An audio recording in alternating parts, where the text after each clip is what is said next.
Hello student, chapter 10 के part 1 में अब हम पढ़ रहे हैं पार्ट 2। पार्ट 1 में हम कोशिका चक्र के बारे में पढ़ चुके हैं पार्ट 1 में कि कोशिका चक्र क्या होता है, और पूरे कोशिका चक्र को हमने 4 भागों में बांटा था, G1, S, G2 और M फेज, और एक और छोटी सी फेज थी क्वेसेंट फेज जिसे G0 फेज कहते हैं। तो 1 में हम पढ़ चुके हैं, अब हम 2 पढ़ने जा रहे हैं बेटा। तो 2 पार्ट में हम पढ़ेंगे कोशिका विभाजन, कि कोशिका विभाजन करती है।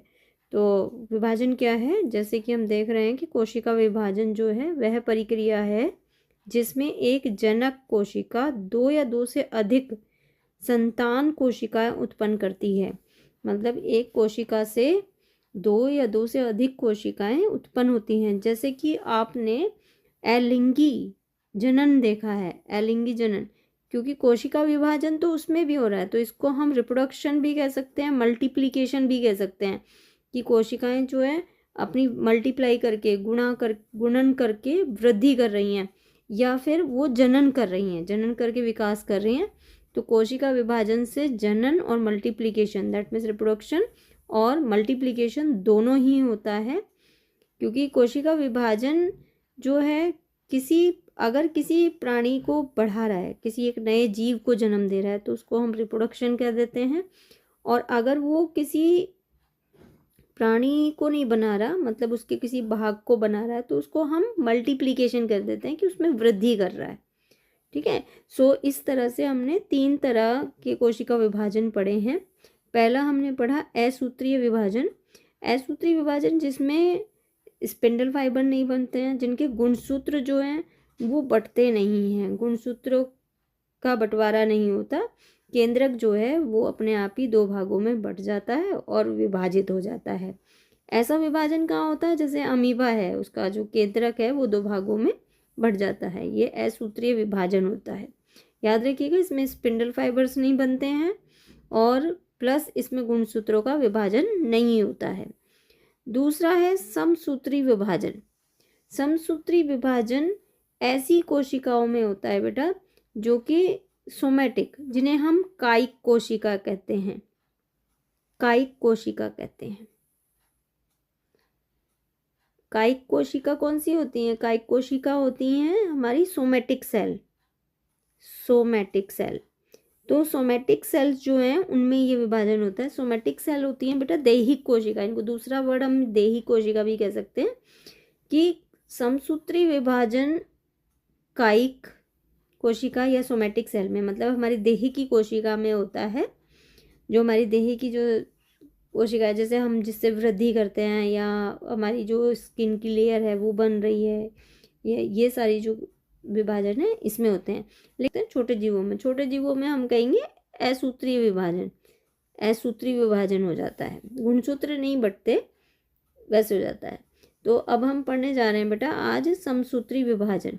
अर्धसूत्री विभाजन के बारे में हम नेक्स्ट पार्ट में पढ़ेंगे, आज हम समसूत्री विभाजन के बारे में पढ़ेंगे। तो समसूत्री विभाजन क्या कहता है, इस विभाजन को सर्वप्रथम सबसे पहले तो फ्लेमिंग ने दिया था। ये चीज़ याद रख लीजिए कि समसूत्री विभाजन फ्लेमिंग ने दिया था। हमने आपको पहले भी बताया था कि अलग अलग साइंटिस्टों ने खोज की है, जैसे रोनाल्ड वर्चू ने बताया कि प्री एग्जिस्टिंग सेल से ही नई सेलों का निर्माण हुआ है। फिर इसी तरह से यहाँ पे हम बताने जा रहे हैं आपको कि समसूत्री जो विभाजन है वो किसने दिया है, फ्लेमिंग ने दिया है। इनके अनुसार एक संति कोशिका जनक कोशिका के समान ही होती है। समसूत्री विभाजन में जो संति कोशिका होती है, जो संति कोशिका होगी, मतलब जो संतान होगी, डॉटर सेल, इसे हम कहेंगे डॉटर सेल। जो डॉटर सेल होगी वो पेरेंटल सेल के समान ही होगी, मतलब बिल्कुल उनके जैसी ही होगी, उनमें कोई ज़्यादा अंतर नहीं होगा।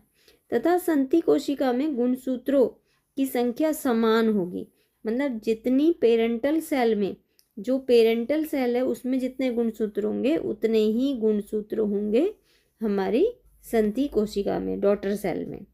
ठीक है। तो इसको हम फेजों में डिवाइड करते हैं बेटा। तो पहली फेज जो है हमारी आती है इसमें प्रोफेज। प्रोफेज पहली फेज ही है हमारी प्रोफेज। प्रोफेज में क्या होता है बेटा कि प्रोफेज में ये हमने कोशिका बनाई है, ये क्या है, कोशिका है।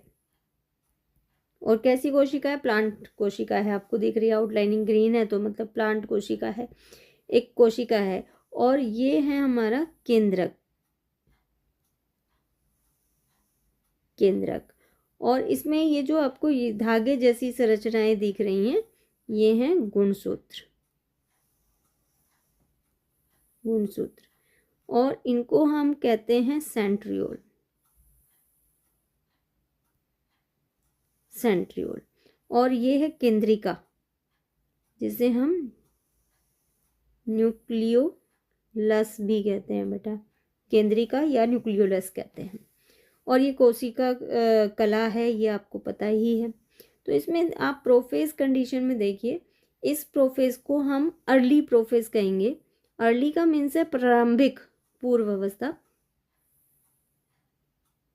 मतलब पहले की, थोड़ा प्रोफेज से थोड़ा सा पहले की, एग्जैक्ट प्रोफेज की नहीं, प्रोफेज से थोड़ा सा पहले की अवस्था है। हमें यहाँ गुणसूत्र दिख रहे हैं, गुणसूत्र जो हैं वो हमारे कैसे हैं, वो हमारे पीले पीले जो दिख रहे हैं। बीच में आपको एक रेड स्पॉट भी दिख रहा है, ये रेड स्पॉट जो है बेटा ये है सेंट्रोमेयर का, इसको हम कहते हैं सेंट्रोमेयर। ठीक है, तो सेंट्रोमेयर प्रेजेंट है। तो और हमने इसमें कितने गुणसूत्र लिए हैं, 4। आप देख रहे हैं 4 गुणसूत्र हैं हमारे पास, 1 2 3 4। तो 4 गुणसूत्र हैं हमारे पास, यहाँ पे 4 गुणसूत्र इसमें प्रेजेंट है। और इसका पिक्चर आप देख लीजिएगा, फिर हमें कंपेयर भी करना है। फिर नेक्स्ट हमने बनाई लेटर प्रोफेज। देखिए अब इनमें देखिएगा दोनों में क्या डिफरेंसेस है। लेटर प्रोफेज, लेटर प्रोफेज और अर्लियर प्रोफेज दोनों ही प्रोफेज अवस्थाएं हैं।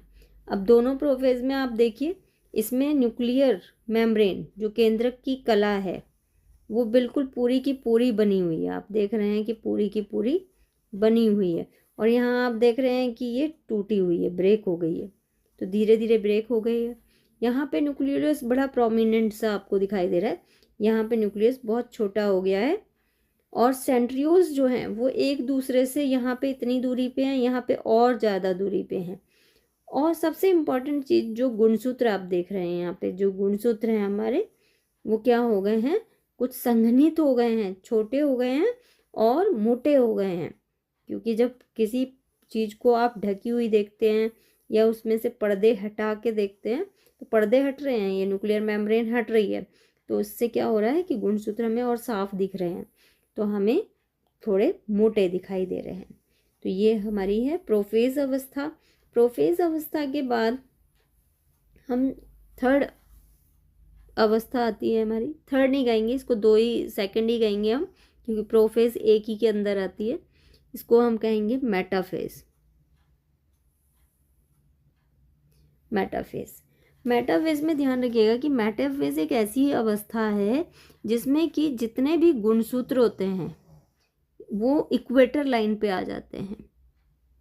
गुणसूत्र कहाँ आ गए, इक्वेटर लाइन पे। जैसे असेंबली में आप लाइन लगा के खड़े हो जाते हो, ये इस तरह से इस इक्वेटर लाइन पे, जैसे कि हमारी अर्थ होती है तो उसके सेंटर से जो लाइन जाती है उसको इक्वेटर कहते हैं बेटा, है ना। और इसी तरह से ये हमारी कोशिका है और कोशिका के बीच में आके सारे के सारे गुणसूत्र लग गए। और सेंट्रोमेयर जो था, ये जो सेंट्रोमेयर था हमारा, इसने क्या बना लिया, सेंट्रोमेयर ने स्पिंडल फाइबर्स बना लिए। यहाँ पे आप देख रहे हैं ये क्या है, इन्हीं को हम कहते हैं स्पिंडल फाइबर। स्पिंडल फाइबर्स बना लिए। तो ये कहाँ से स्पिंडल फाइबर्स कनेक्ट है, ये कनेक्ट होते हैं सेंट्रोमेयर। मैंने कहा ये रेड वाला जो पार्ट है ना बेटा, ये सेंट्रोमेयर है। अब ये जो रेड वाला पार्ट है, इसके पीछे काइनेटोकोर एक पॉइंट होता है जहाँ से ये कनेक्ट हो जाते हैं। तो इस तरह स्पिंडल फाइबर्स जो हैं वो सेंट्रियोल, एक तरफ सेंट्रियोल और दूसरी तरफ जो है काइनेटोकोर, जो कि हमारे सेंट्रोमेयर का सेंटर पीछे का पार्ट होता है, उससे कनेक्ट हो जाते हैं। तो ये मेटाफेज कंडीशन है। इसको आपको याद रखना है कि गुणसूत्र एक लाइन में खड़े हो जाते हैं, जैसे आप सुबह को असेंबली में खड़े हो जाते हैं मेटाफेज कंडीशन में। नेक्स्ट थर्ड है हमारी मेटाफेज के बाद एनाफेज। एनाफेज पोजीशन में आप देख रहे हैं कि जितने भी गुणसूत्र हैं वो एक दूसरे से दूर जाने लगे। गुणसूत्रों के जो क्रोमेटिड हैं, क्योंकि अगर इनको अगर हम कहें क्रोमोसोम कहते हैं, गुणसूत्रों को हम क्या कहते हैं, क्रोमोसोम कहते हैं। जैसे कि ये गुणसूत्र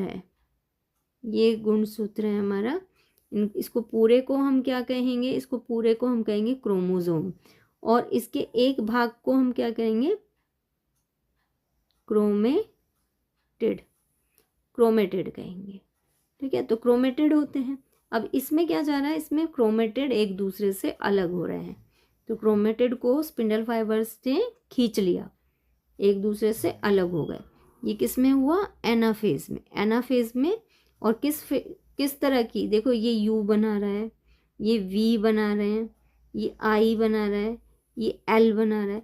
तो यू वी आई एल की शेप में ये एक दूसरे से सेपरेट हो रहे हैं, ये भी याद रखना है। नेक्स्ट हमारा आता है फोर्थ पोजीशन पे एनाफेज के बाद टेलोफेज।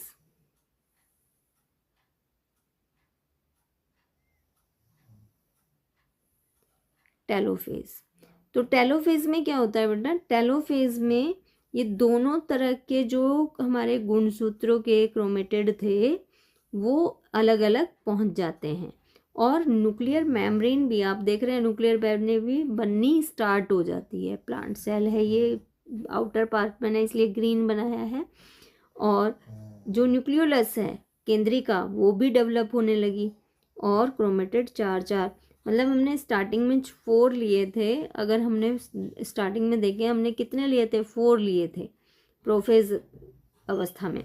तो अब भी हमारे कितने गुणसूत्र हैं न्यूक्लियस के अंदर, 4। तो हमारे पास ऐसे 2 न्यूक्लियस आ गए जिनमें 4 गुणसूत्र उपस्थित हैं। तो इस तरह से हमारे 2 केंद्रक बन गए। अब केंद्रक बन गए तो केंद्रक से क्या बनेंगी, कोशिकाएं भी बनेंगी। पहले केंद्रक का विभाजन होता है, हमने पढ़ा है। केंद्रक के विभाजन को हम क्या कहते हैं, कैरियोकाइनेसिस कहते हैं। जब केंद्रक विभाजित होता है तो उसको हम क्या कहते हैं, देखिए समसूत्री विभाजन में 2 तरह का विभाजन हुआ, एक हुआ आपका कैरियोकाइनेसिस और दूसरा होता है हमारा साइटोकाइनेसिस।